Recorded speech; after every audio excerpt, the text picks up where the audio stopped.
It was my first time in California, like my entire life. I hadn't been there before.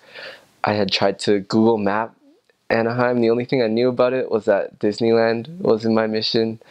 Um, so I remember we woke up at 3 a.m. in the morning at the MTC and had to be at the office by 4 o'clock, and we were going to head out for an early morning flight.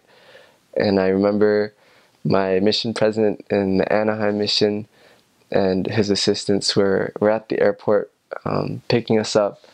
I forget how long the flight was, but I think it definitely flew by because I was anxiously like waiting or wanting to get to the mission field. We got picked up and then we got driven to the mission home. And our mission president, I remember he cooked some baked potatoes for us, and we gathered. There were, I think, 13 of us that were arriving into the mission field that day. And up to that point, I think that was the most that our mission had, entering the mission at one time. And I was called Mandarin speaking, and I was the only Mandarin speaking missionary that was getting to the field that day. And I think all day we were all just really tired.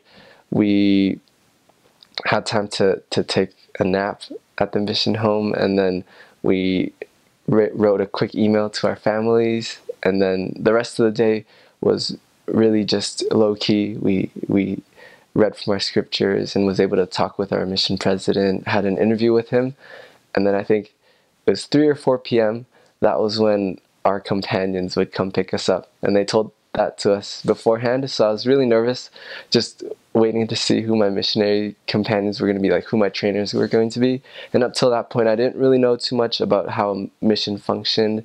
I didn't even know that trainers were called trainers. I just knew that they were going to be the ones that were helping me out the first 12 weeks. And I remember Elder Winters and Elder Wong were the two trainers that I got. And they were the first two Mandarin speaking missionaries, or at that time they were the only two in the whole mission. So I was the third Mandarin speaking missionary, and they came to pick me up, and it was just, I think the feeling was nervous but excited at the same time. I didn't really know how to describe it, but it all just seems like a blur as I look back on it now. And I definitely do miss that time because I was so excited and happy to get there.